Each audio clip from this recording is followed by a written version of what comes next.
સતીશભાઈ એ સતયુગની અંદર દરબાર હતા, છત્રી હતા અને એ સતીશભાઈ સાહેબે હાથ ભેડીઓનો રાજ આલ્યું હતું ગુરુવરને ભાઈ જીવન તારવા માટે. એ હાર્યા જ ઘર આજ સાહેબ અને એ ત્રેતા યુગની અંદર એ કોણ હતું બંકેજી સાહેબ, એ આ ગાડી છે, એની હારીએ ગાડી છે. એ આપણે હોળ ભેડીઓનું રાજ આલ્યું હતું અને આ સાહેબ હતા ને એ બ્રાહ્મણ હતા,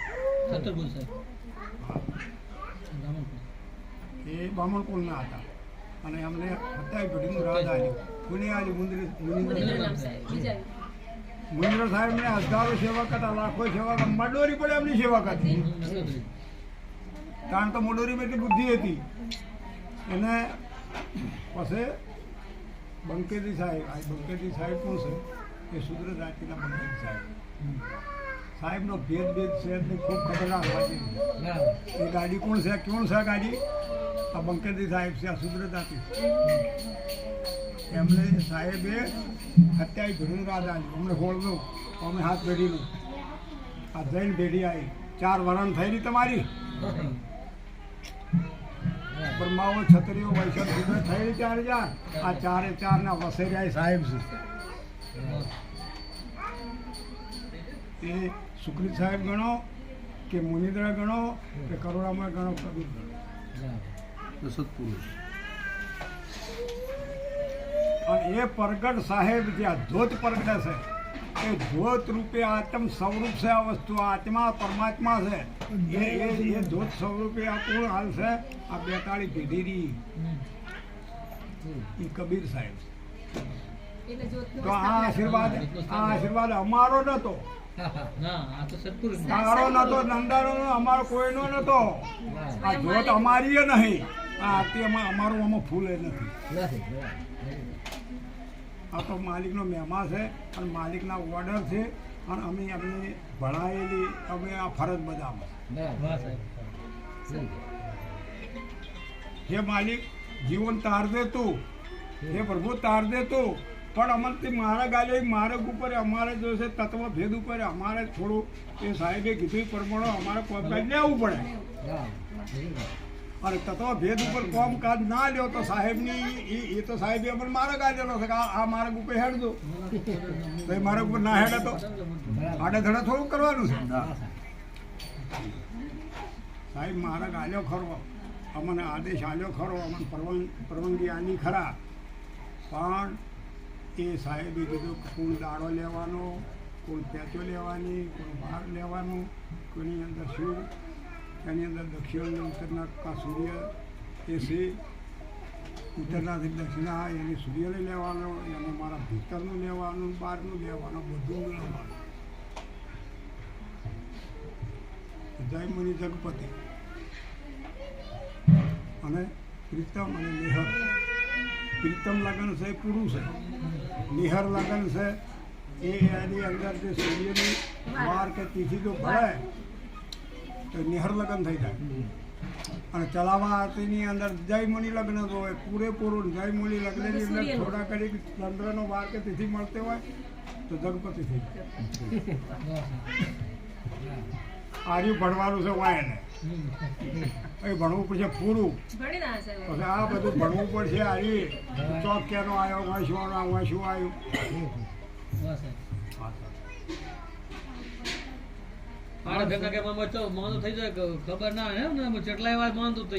એટલા માટે તત્વ ભેદી જે બનવું ને એ તો ઘણું કાઠું છે. એની અંદર આપણા સાહેબના ઘરમાં 45 મિનિટની ઘડી બતાવી છે. 45 મિનિટ અને એ 45 મિનિટ અમૃત ચોકડ્યું છે. અને એ 45 મિનિટ અમૃત ચોકડ્યું છે એ કોઈ ભેદી હોય તો પકડી શકે. તો શું ચોકડ્યું છે? અમૃત ચોકડ્યું કોણ છે? એ આવું 45 મિનિટનું કોણ ચોકડ્યું છે? તો એ સંત હોય પકડી શકે કે મારા પૃથ્વી તત્વ હેડે છે તો અમૃત ચોકડ્યું છે, જળ તત્વ હેડે તો અમૃત ચોકડ્યું. અને એની અંદર એ બોલે છે કે કાર્ય ફતે ફતે. વાહ. તો એ પાંચ તત્વની અંદર આ રમે છે, પણ પાંચ તત્વ ની અંદર વહે છે કોણ એ વિરલા કોક હતો. લાખો મત ગઈ કરોડો. એટલે સાહેબે કીધું કે તત્વમાં ની તત્વ વાહ.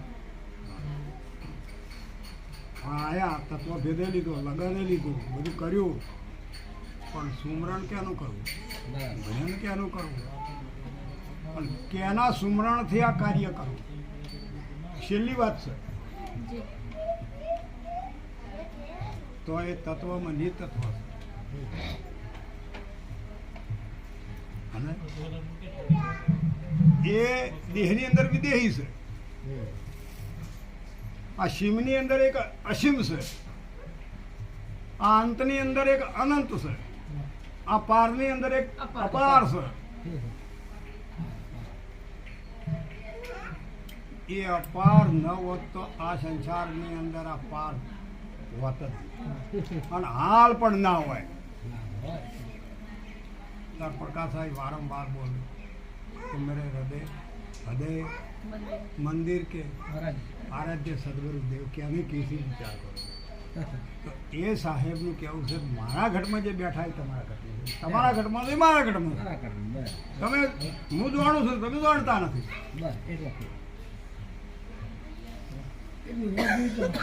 બાકી બહુ બહુ સમજ્યા જેવી વાત છે, પણ આ આદ્ય નથી પ્રાપ્ત થયું.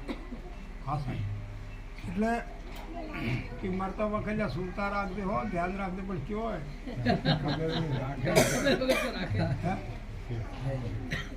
ક્યો રાખે. પણ જેને સાચા સદગુરુ મળ્યા હોય, જેને સત્યની પ્રાપ્તિ શું હોય તો એ તો રાખે. પણ કબીર સાહેબે કીધું કે મારા ઘરની અંદર અનંત જીવો સતલોક રાશિ, એનો અર્થ શું છે એવું આપણા જેવી વાત છે. આપણા સાહેબના ઘરની અંદર આ ધ્યાન એની પરમાત્માની પ્રાપ્તિ શી છે, કોઈ સદગુરુ મળ્યા હતા એની ઓળખાણ પણ શી છે, નિજ એના નિજ સ્વરૂપની, અદર અમરની, માલિકની, અમરલોકની, સત્ય ઘરની.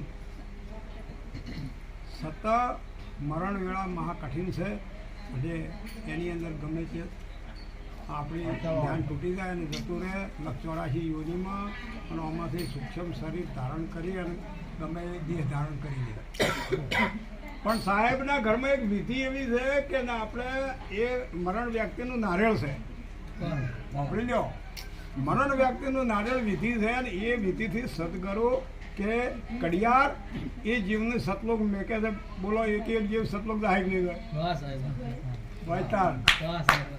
એટલે કીધું તો સાહેબ કે મારા કળયુગમાં આનંદ જેવો તરશે. સાહેબ એવો કોઈ આંકડો નહીં આલ્યો, 100% તરવાના.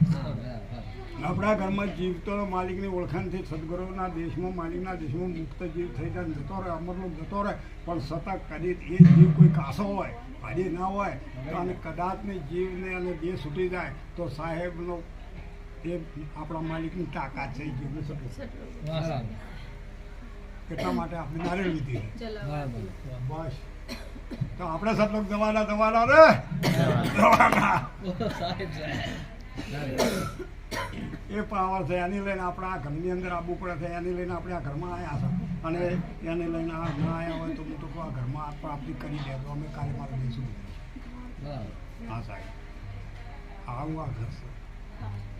ઘણા વિધિઓ છે પણ કોઈ કરતા નથી. ચમ કરતા નથી, કોઈની સાચી પડતી નથી. ચમ નહીં પડતી, એમને પૂરા કરું, એમને પૂરો ભેદ એમના પાસે છે. મરેલી વ્યક્તિનો જીવ ચો છે અને અહીંયા તો સોડાય અને અમરલોક લઈ જાવો છે, તો અમરલોકની એ ખબર નથી, જીવ ચો છે એ ખબર નથી. વાતા હાથે કોઈ ના વળે. તોરમુખ ભેગા થઈને બધા પાસે ભજન ગાય કે ઘડી મોન પાડે, મોન પાડે કે ભાઈ તું ભજન ગાય એટલે કે ભાઈ આપણે વ્યક્તિ માં સતલોક જાતો, માં સતલોક જાતો કીધા હતા. એ તો એક મહેમા છે સજ્જાર. એક સંતોષ આલવાનો, ગરધાણીને સંતોષ આલવાનું સંતોનું એક કોમકાજ છે, બાકી વિધિ વિધાનથી. હા દોસ્ત આ વિધિ વિધાનની કંઠી માળા છે કે આ વિધિ વિધાનની આ નારિયેળ વિધા છે આ નારિયેળ વિધા વિધિ છે ને એ આ બ્રહ્માંડ છે.